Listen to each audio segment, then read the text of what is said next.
Now, as cities are growing and becoming much more urban, and we have a lot of people coming into these cities looking for work, immigrants, migrants across the United States, we see that the way that immigrant groups, the way that the poorest live, and the way that the middle class and the wealthy live are certainly very different. So, with the flight of this middle class leaving the urban areas and going into the suburbs, the poor and working class immigrants crowded into urban apartments. Now, these people would not have been able to afford these apartments on their own. So, in many cases, you have several families sharing a small apartment. As a result of this, we see an increase in population density, which means that there are a lot of people clustered in the same area, living, working, and moving about.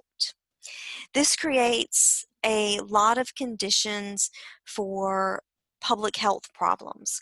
It's not a very clean area. It's certainly not a very safe area just because of the number of people living, breathing, coughing in the same area. Immigrant neighborhoods deteriorated from overcrowding as immigrants crowded into multi-family apartment buildings, which were called tenements. And most of these tenement apartments lacked plumbing as well as heating. So people would try to stay warm as best they could in those areas. And again, you may have several families in a small area rotating out the space. So they're working long hours and then they're sleeping a few hours, and then they switch with the other family in the home so that they are not all sleeping in the same home at the same time. There were legal reforms in New York that led to the construction of these narrow 5 and 6 foot story buildings that were very dark, very damp. They were very poorly ventilated, so you didn't have the ability to have clean air circulating. And they were just really hazardous living locations. Now, the dangers of overcrowding in tenement life were very real. And one of the dangers, of course, was fire. Anytime there was a fire in these cheaply, poorly constructed buildings, the fire would spread very quickly. And if you were not able to get out very quickly, then you would most likely perish.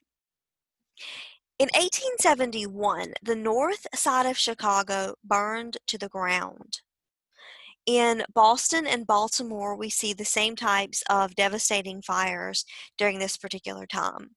There was an earthquake in San Francisco in 1906 that caused a fire, and that fire killed 1,500 people and destroyed a vast amount of property. So, across the country, there are really poorly built residences that are just waiting to catch fire. Though fires were a serious danger, they also provided cities with the opportunity to rebuild. And Chicago's skyline and its system of parks were actually built after the fire had cleared the land. So the people in Chicago tried to view this as a positive. Jacob Riis wrote a book called How the Other Half Lives, which really highlighted the dangerous and inadequate as well as difficult conditions that the people in tenements faced. The book How the Other Half Lives also offered a foundation for critiquing this tenement system, which spread to other cities like Cincinnati, Cleveland, and Boston, in spite of how poor life in those tenements was. Tenements were not just residences. The Czech immigrants used their apartments to make cigars, and many garment makers hired laborers to work in tenement-type sweatshops, paying them a per-piece rate. So people used their homes as a place to do labor as well. This, of course, was not safe, but this was the way things really were at this particular time. In 1911, a fire broke out at the Triangle Shirtwaist Company, where underpaid and exploited Jewish and Italian workers worked through the day. The fire engine ladders were unable to reach the trapped workers on the ninth floor. The exit door had been locked to prevent theft. See, the owner of the Triangle Shirtwaist Factory believed that these workers were stealing products or they were taking too long of a break, and so they would be locked in during the day to do their labor.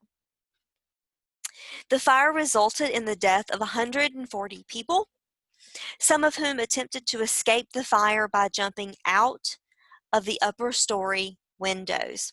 Now, I'm going to show you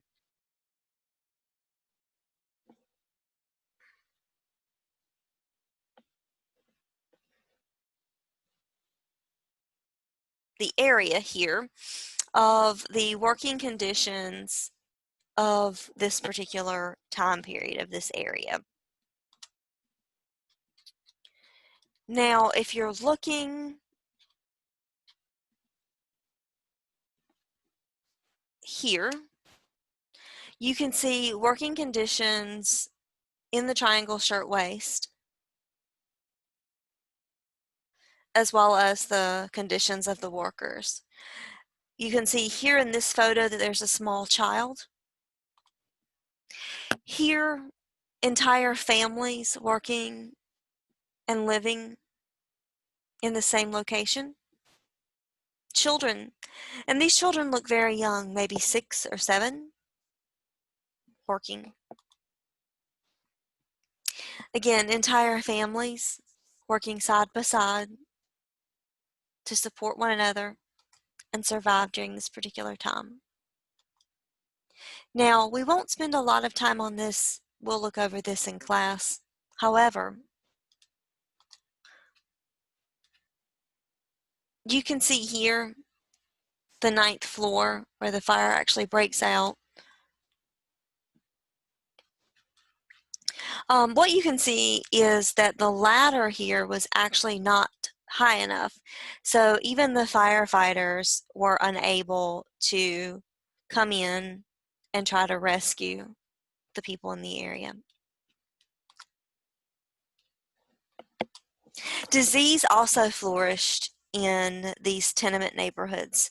Diseases like cholera, typhoid, yellow fever, and tuberculosis killed tens of thousands of these slum dwellers, whose ability to fight off infection was compromised by their poor diets and close living quarters. Waste elimination was a significant contributor to the spread of disease, with as many as 800 people using the same single outdoor public toilet, and then dumping human waste into the rivers that also supplied the drinking water. Other problems in the cities included poor streets and traffic problems, pollution, litter, large crowds, and horse manure, along with gravel and sand streets, which made moving throughout the city very difficult. Only small cities like New Haven, Connecticut actually had paved streets at this time. Crime was prevalent in the slums, and the U.S. murder rate quadrupled between 1880 and 1900. Neighborhoods in New York City adopted nicknames that reflected the rise in crime, such as names such as Hell's Kitchen or Bandit's Roost. Others were home to various gangs like the Sewer Rats and the Rock Gang. Prostitution and theft proliferated the areas. Urban police departments were formed in response. Now, this image is in your textbook, but this is where the families of the people who worked in the Triangle Shirtwaist Factory had to come in and identify or try to identify the burned body of their loved one to claim them.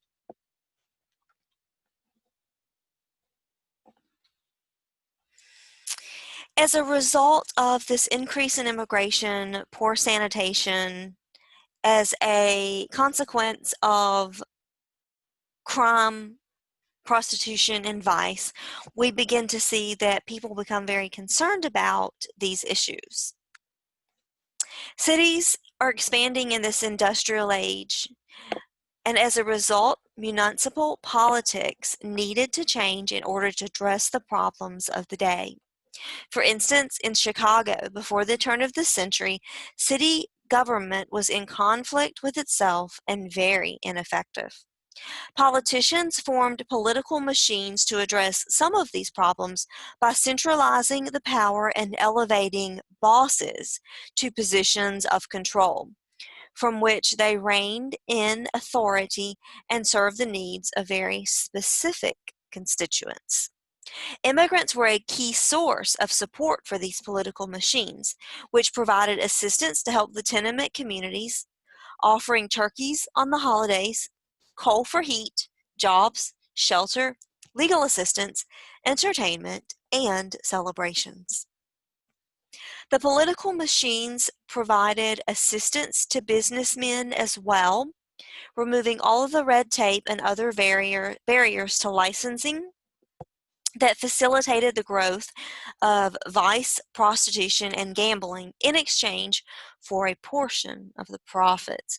Now, these political machines would tell businessmen, we will make it easier for you to build a new factory, to decrease wages, to do the things that you want to do. But as a result to this, we're going to need you to encourage your employers, the people in your communities, to vote for a certain candidate.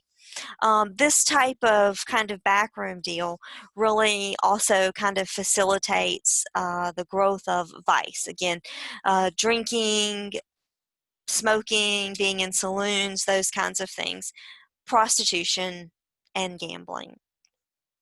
By providing assistance and services, political machines ensured that they would have the support of the voters in the communities that they served. The machines readily engaged in corrupt election practices to maintain power in the face of political changes. They used tactics like the graveyard vote, in which bosses padded the voter rolls with the names of deceased voters. They also engaged in what was called repeaters, or people who voted more than once under a different name. One boss, William Marcy Tweed of Tammany Hall in New York City, became a symbol of corruption in political machines, swindling the city out of a fortune before eventually going to jail on fraud charges. Other city bosses argued that graft and corruption were necessary while disavowing dishonest graft, which was practiced by Tweed.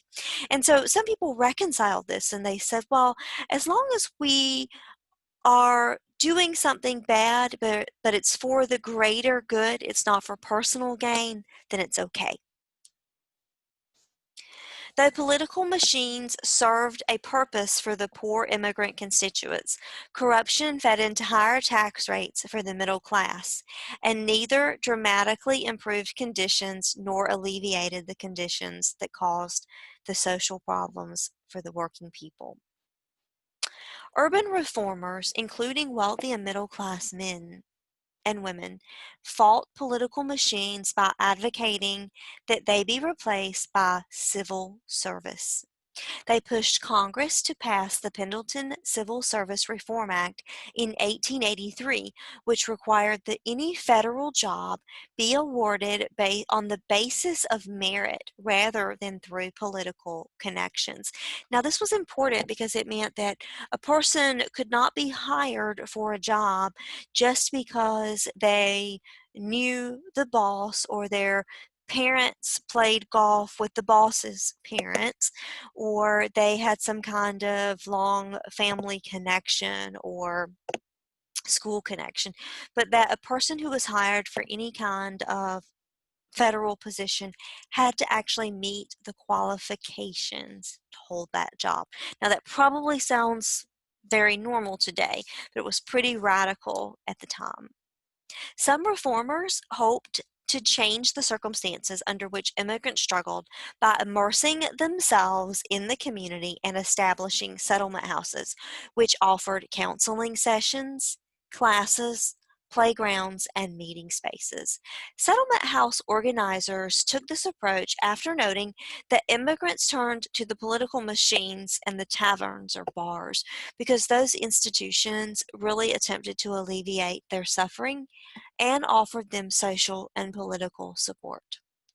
By offering solutions and services from within the community, settlement house workers hoped to function as an alternative.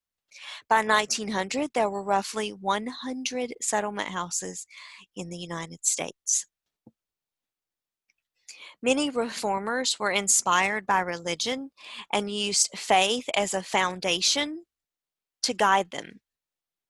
They believed that faith was a principle for social uplift, and they argued that environmental circumstances influence the dysfunctional nature of immigrant communities.